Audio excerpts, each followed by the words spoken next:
Welcome to the flowerschool.com video library. I'm Leanne Kessler, Director of the Floral Design Institute, and today I want to share with you a fun summertime vase with an armature collar. The inspiration for this design was this kicky vase. It's kind of fun, kind of 60s-ish, and it has a wonderful triadic color harmony.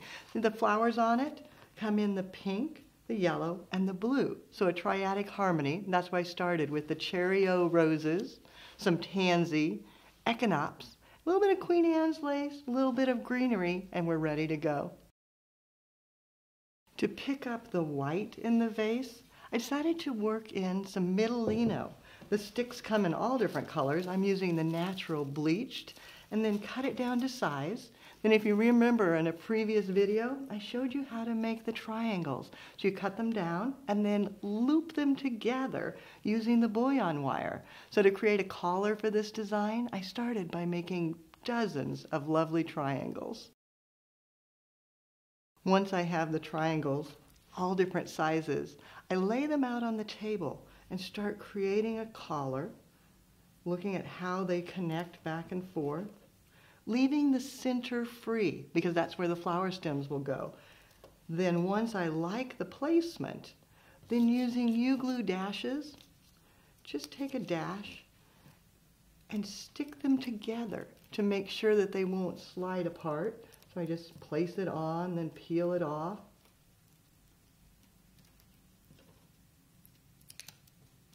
Place it down, and then once you have all of those secured, using additional pieces, weave in and out, creating more lines. So you kind of weave in, up, over, under, over. So it's just kind of like going back to kindergarten, feeding them in, then giving it a cut, so it'll be longer than you need, then going back and feeding it again.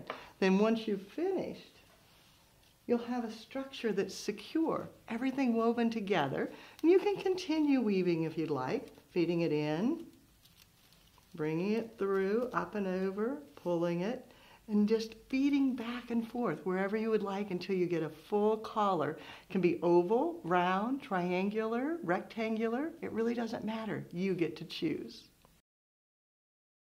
To secure it to the vase, again, the U-glue dashes. Just peel it off. Secure it directly to the vase, and repeat that. It really only takes about 2. It doesn't have to be super solid, but you don't want to just slip and slide all around as you're working. So maybe put one on each side, and then just set the collar right on, centering the hole, and then pressing it down so it secures in place. Once the collar's ready, just set it aside. Then it's time to create the bouquet.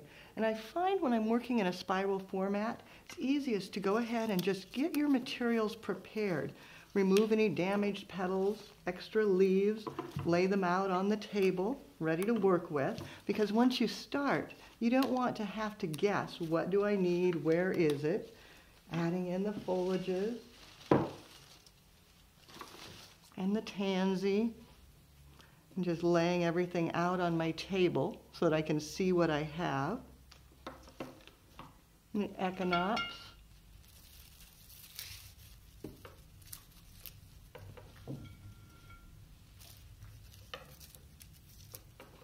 And the Queen Anne's lace.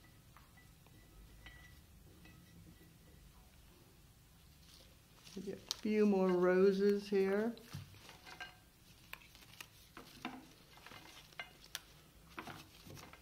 Then as I begin, I just start with a cluster in my hand. Maybe 2 of the cherry-o roses, a little bit of the ruscus, and a tansy. And the red and yellow is so pretty together. Could even bring in some of the echinops. Then once I have that started, then I start with an angle, and everything I put into my hand, I place it with a bit of an angle, just like so. You can do more than one thing at a time, but it's always the same angle. Then turn it, add in another material, maybe another rose, and turn. Maybe more of the echinops clustering together. A Queen Anne's lace. Letting it be a little bit taller. Turning it, coming back. And the trick when you're working in that spiral format is always head to the side with the stem coming out at an angle, and then turn. Head to the side. You can add in multiple stems. That's okay, as long as they always have that same direction. Head over, turn. And you can see the round bouquet begins without any trouble at all. As you continue on, just keep adding and spinning, taking a look at where the flowers are ending up to think about your spacing. You can leave them a little bit longer so that you get some depth. Holding it loosely. If you try to hold it too tight, it'll just get you a little bit frustrated, so you don't want to do that. Again, turning. Thinking about dotting a little bit of the white all the way around so that it isn't just in one area. Remembering to add in the foliage.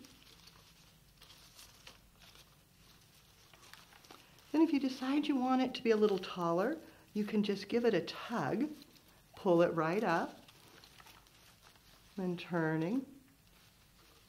You want the Queen Anne's lace to be taller.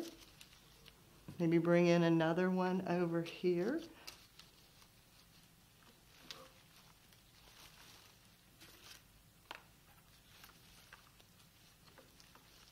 And then you can see I've grouped the echinops and then scattered the tansies so that it's throughout, giving it a really beautiful triadic harmony.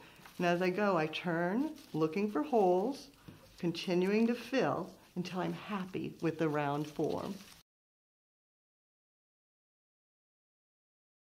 To secure everything together in the finished hand tie, I use raffia. It's secure, tight, won't cut through, doesn't stretch as it gets wet. And just wrap it round and then knot the two ends together.